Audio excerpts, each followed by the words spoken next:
Here at Disciple Dojo, we try to encourage people to challenge their theological views and to never be afraid to question what they've always been taught about something until they've had a chance to do rigorous in-depth study and to hear opposing views. That's important for any area of theology, but it's particularly important when areas of theology overlap with areas of ethics and when those get brought into the sphere of political. That's when it is crucial, absolutely crucial, for followers of Jesus in particular to be specific and nuanced, charitable and biblical in whatever it is we believe and whatever position we're arguing for. We've talked about here on the channel before the concept of Christian Zionism. If you haven't seen it, I'll link to that video in the description below. I've debated with fellow evangelicals, both privately and in a public forum. I'll link to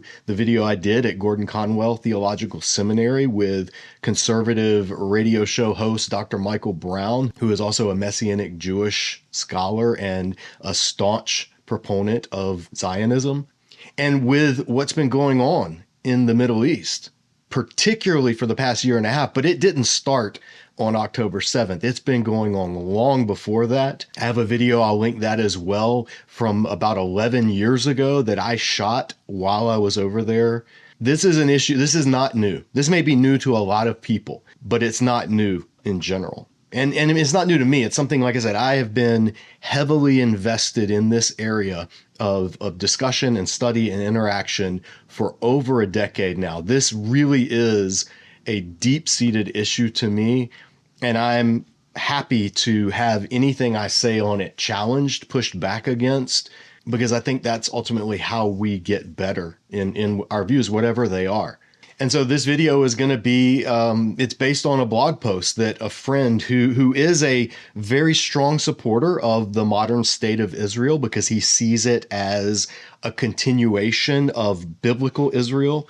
And therefore, because of how God speaks about biblical Israel, he then sees part of honoring God and his heart for the Jewish people.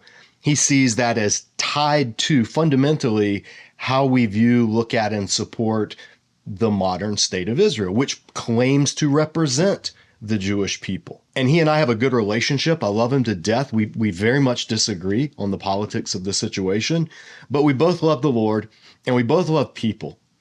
And we both, at the end of the day, want to love people in a way that honors the Lord. So he asked me if I would write all of my reasons why I don't hold to the position known as Christian Zionism. And I said, sure, I'd be happy to. And so I wrote it up as a post on the website, Disciple Dojo's website. We have a blog. A lot of people viewing this channel may not even know that. But I wanted to make it also available here on YouTube because, let's be honest, a lot of people don't read blogs. They'd rather watch something than read something. And I'm not faulting them for that. There are times when I'd rather watch something than read something as well. So I wanted to bring that content and present it here to our YouTube audience as a friendly challenge. Disciple Dojo is all about sparring, and sometimes sparring means you take some hard throws and some tough hits, and that's okay, because the goal again is not to tear one another down, but it's to build each other up. And now in the process, some theological systems may need to be torn down, but that has no bearing on the people who hold to those systems. At least that's my approach. So in this video, that's what we're going to look at. We're going to look at 7 reasons. I'm going to give you 7 biblical reasons. These will not be political reasons. And I'll give a disclaimer right up front. You can hold any number of political positions and still these biblical reasons, I think, apply, all 7 of them. So let's get right into it.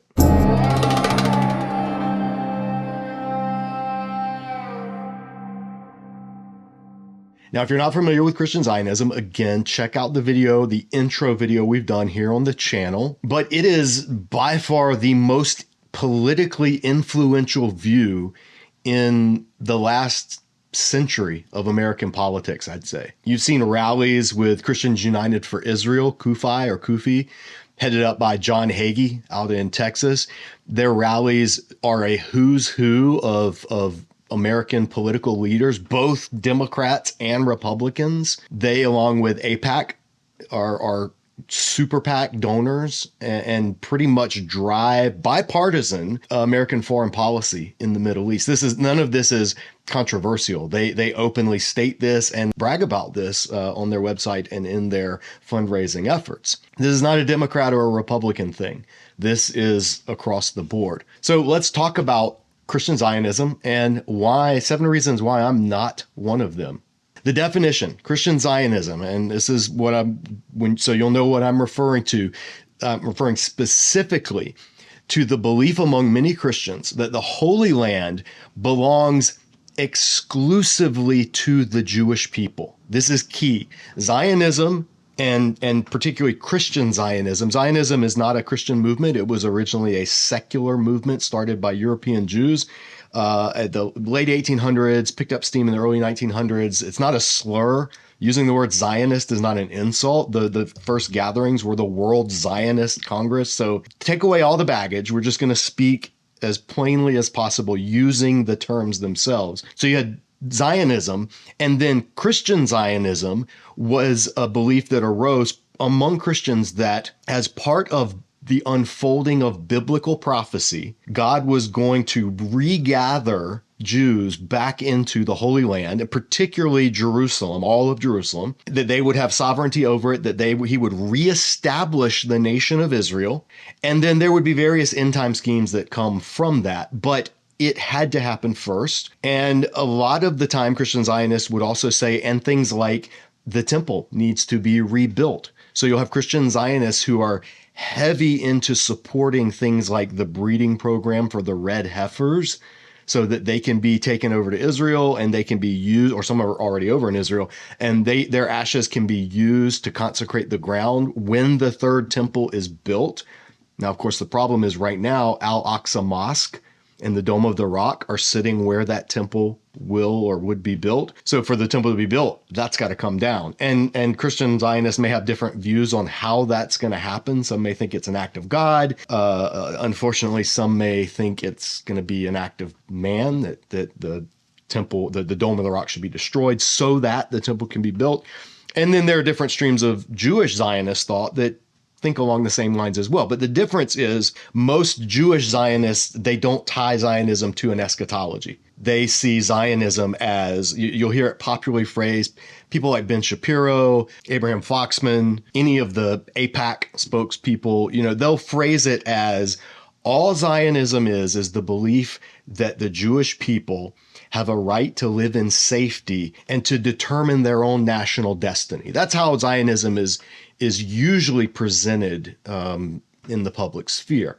But the key is, in order for a people to determine its own national destiny in a land where there are other people outside of that people group, then that means that their national destiny must by default come at the expense, in this case, of Palestinian national destiny. So you have two peoples that want to determine their own national destiny, that say they should live in safety, that Jerusalem should be their capital. And so in that instance, you got two people claiming the same thing. They either got to share it or something's got to give. So Christian Zionism is the belief that the claims by Palestinians, most Christian Zionists, they don't even think Palestinians exist. You'll hear Mike Huckabee, Marco Rubio, Nikki Haley. You'll hear a lot of these pundits. You also hear people on the left as well. It's not a left-right thing. You'll hear a lot of people claim, well, Palestine doesn't exist, or the Palestinians didn't exist, or if they do exist, they don't really have a claim to the land because we, the Jewish people, or for Christians, they, the Jewish people, were there first. They were driven out of the land and now they've come home. So it's their land. God gave them the deed. They tie it back to Genesis chapter 12, God's promise to Abraham and his offspring, which we'll look at in a minute. And so it's the belief that, and this is important, that the land, the Holy Land, from the river to the sea, that's a phrase that both sides use, by the way, not just Palestinians, but Israelis use that phrase as well. From the river to the sea, from the Jordan River to the Mediterranean Sea, that belongs exclusively to the Jewish people. And you can hear any presentation John Hagee's done on this. He's probably the most bombastic in this claim, but there are so many others as well, David Jeremiah and Kay Arthur and all of these others. You'll hear the same thing. And so Christian Zionism is the belief that the land belongs exclusively to the Jewish people. And so the modern state of Israel is the fulfillment or a fulfillment or part of the fulfillment to God's promises to regather them, to regather his people. And so some will say, oh, it happened in 1948. And some will say, no, because Israel didn't fully control Jerusalem until 1967. So they'll say that's when it happened. Others will say, no, they still don't completely control it because Palestinians are there. The Dome of the Rock's still there. The temple hasn't been rebuilt, all this stuff. So it's still a future date. This is where various eschatologies start to splinter off. What they all have in common is they believe that the land belongs only to the Jewish people and no one else. And therefore, Christian Zionism believes that the state of Israel, the modern state of Israel, should be politically, financially, and morally supported by Christians as a reflection of our faith in and faithfulness to God's purposes in this world. I had Michael Brown tell me, if you're not standing with Israel, you are working against God's purpose in the world. You're not on God's side. I've had other friends say it very similar language, some more direct, some less direct. But this is a common charge among Zionists towards those who are not, is that it is part of your Christian duty. And no one beats this drum louder than John Hagee, but also Mike Huckabee too. I mean, he's, the ambassador to Israel now, and, David Friedman and others may have come at it from a more secular angle, but from a Christian angle, Christian Zionism says it is your duty as a Christian to completely support the state of Israel, no matter what. That's why you'll see Christians wearing the Star of David necklaces or getting tattoos with it. You'll see in Israel, the tourism industry is huge that caters to Christian Zionists. So you see a lot of T-shirts and stickers and things having to do with like the Lion of Judah is going to roar. Don't worry, America, Israel's got your back, meaning because you stand with us. And there's pictures of helicopters and tanks, meaning because you stand with us, God's going to stand with you. There's just so many of the Christian tours that go to the Holy Land are operated from this perspective of you have to stand with Israel, you have to bless Israel, you have to support Israel, you have to give to organizations that bring Jews to Israel as a Christian. That's your Christian duty. Now, they often don't tell you that the land that they bring a lot of the European Jews to is in the West Bank, that they're settlements. And so they're actually bringing them and giving them Palestinian land, which is part of the ongoing issue and at the heart of it. Whereas Zionists would say, no, that's not, Palestine doesn't exist. That's Judea and Samaria. You'll hear that referred to if you're watching events and you hear somebody talk about Judea and Samaria. You can rest assured that is a Zionist perspective. Now, they may not be Christian Zionist, but Christian Zionists and Zionists both will use that language of Judea and Samaria rather than the West Bank, or even worse for them, Palestine. So this is Christian Zionism, the key points. This is what I am saying I do not believe, is that the land belongs exclusively by biblical warrant to the Jewish people and no one else, and that it is the duty of Christians to support in all ways the modern state of Israel.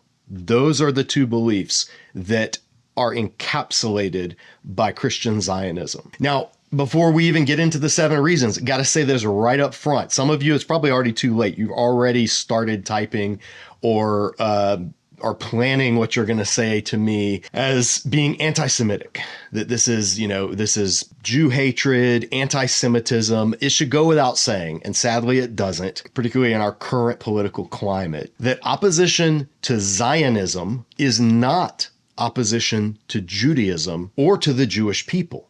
See, many Zionists, as well as many anti-Zionists, like legit racist anti-Semites, what they have in common is they conflate the state of Israel with the Jewish people, and they see them as the same. So for the people who are pro-Zionist and pro-Israel, well, of course, Israel is just the state of the Jewish people.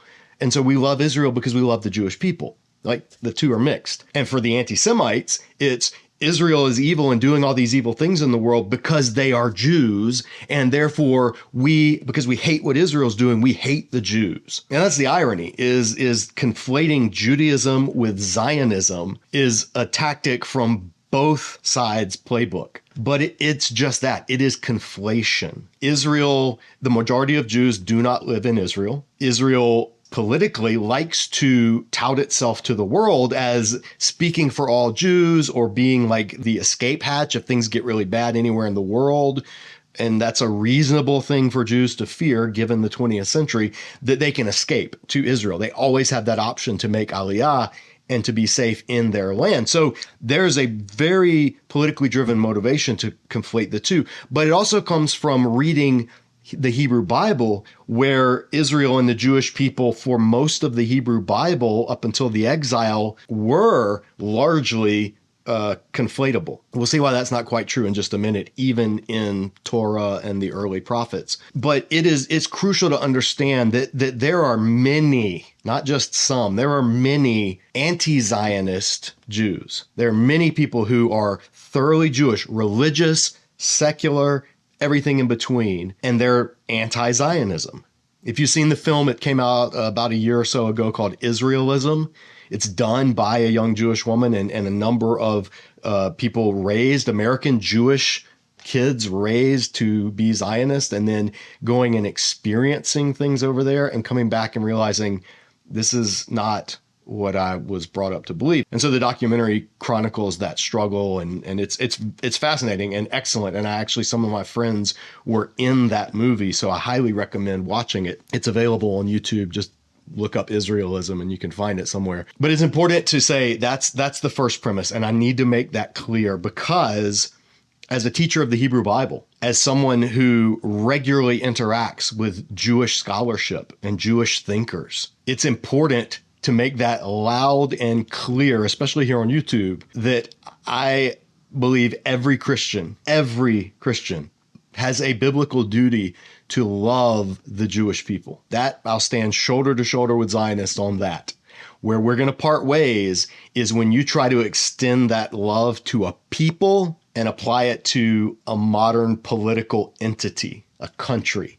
Then no. Then you've moved from ethics into nationalism. And if you want to know why nationalism is bad, see our Superhero Seminary episode where Professor Captain America behind me talks all about that. So that's the first disclaimer. And also, I have to stress this. What I'm going to say, these 7 points, in no way negate the notion that Jewish people should be able to live in safety anywhere in the world, including in the Holy Land. Some people who are anti-Zionist think, therefore Jews need to go. That's not what I'm going to be arguing, and we'll see why. But I want to be as clear about this as I can possibly be, because I know some people already will try to dismiss this as anti-Semitic. And those are people that they're not engaging in truth. They're engaging in smearing. They're engaging in slander or libel.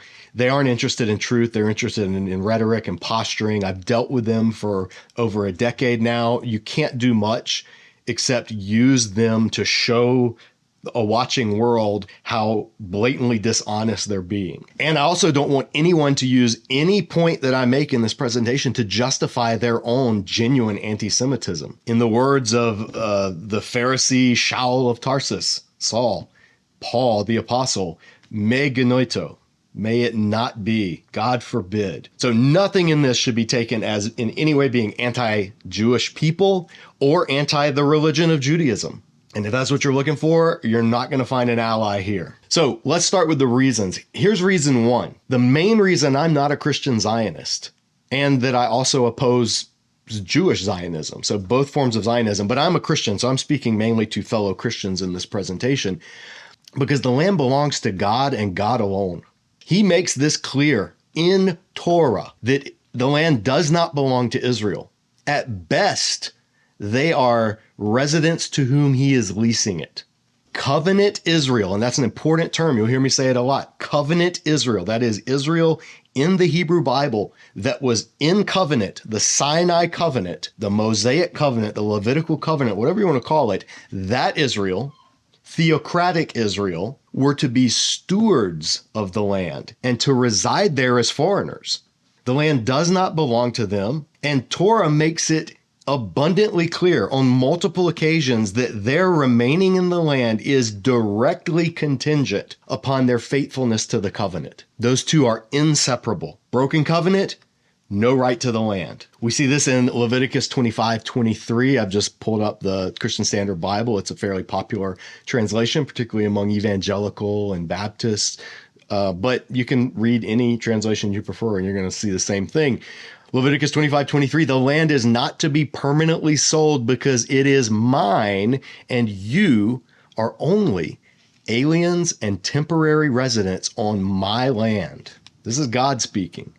And you can see, here's the text. I just put it up in NIV. NIV uses the phrase, you reside as foreigners and strangers. But here's what God tells Israel. Ki li haaretz, for to me is the land. Ki garim, strangers, foreigners, aliens, ger, sojourners is this term. V'toshviim atem, and strangers in the land. That's how the Septuagint translates it, parokoi. So you are gerim v'toshavim. That's what you are, Israel, God is saying. And then Leviticus 18, the beginning or opening of the holiness code, the first part is like kind of the heart of Torah. God's giving Israel the requirements for what they're going to do, how they're going to live once they get into the land. And look what he warns them. Chapter 18, verse 24, do not defile yourselves by any of these practices. And this is the sex chapter. So all the crazy sexual practices of the Egyptians and the Canaanites, God's saying, you're not going to do that. For the nations I'm driving out before you have defiled themselves by all these things. The land has become defiled, so I am punishing it for its iniquity, and the land will vomit out its inhabitants. This is what God's saying the land is going to do. Israel is coming in to take the land from the Amorites is because God has decided that the Amorites are going to be vomited out of the land. Like they've made the land so sick with their iniquity that the land is just purging them, vomiting them out. It's a very graphic image. So look what he says to Israel, verse 26. But you are to keep my statutes and ordinances. You must not commit any of these detestable acts, not the native or the alien who resides among you. For the people who were in the land prior to you have committed all these detestable acts, and the land has become defiled. Here's the key. Leviticus 18:28. If you defile the land, it will vomit you out as it has vomited out the nations that were before you. This is God's promise to Israel. This is after the promise to Abraham, to your offspring, I give this land. After all of that, God puts clear covenant stipulations on their ability to remain in the land. You can also see this. We won't read through it. You can look at this on your own. Read all of Leviticus chapter 26. When God is giving like what he's going to do, these are the blessings that I'll bestow as the covenant king. I'll look with favor on you, make you fruitful, increase your numbers. That's his part as their covenant Lord. But then in verse 14, it shifts. But if you will not listen to me and carry out all these commands, and if you reject my decrees and abhor my laws and fail to carry out all my commands, and so violate my covenant, then I will do this to you. And it gets rough. These are all the covenant curses that God says he is going to bring upon Israel. All of the devastation, all of the exile. I will turn your cities into ruins and lay waste your sanctuaries. I'll take no delight in the pleasing aroma of your offerings. I myself will lay waste to the land, so that your enemies who live there will be appalled. I will scatter you among the nations and will draw out my sword and pursue you. Your land will be laid waste and your cities will lie in ruins. So the key point, reason number one that I am not a Christian Zionist is because it is unjustified biblically. Apart from covenant faithfulness, apart from faithfulness to Torah, not some later rabbinic adaptation of Torah in exile after the temple was destroyed. Torah, faithfulness to Torah as put forward by Moses on Mount Sinai. Apart from that, no Israelite had any claim whatsoever to the land according to Torah itself. No inherent claim to the land. Now, what I'm not saying, again, I'm not saying that this means that no Israelite can live there. What I'm saying is because Israelites stayed throughout the exile, there were always pockets of people that remained. I'm not Don't hear what I'm not saying. What I'm saying is the claim for national ownership of the land is null and void apart from covenant obedience. That's Torah 101.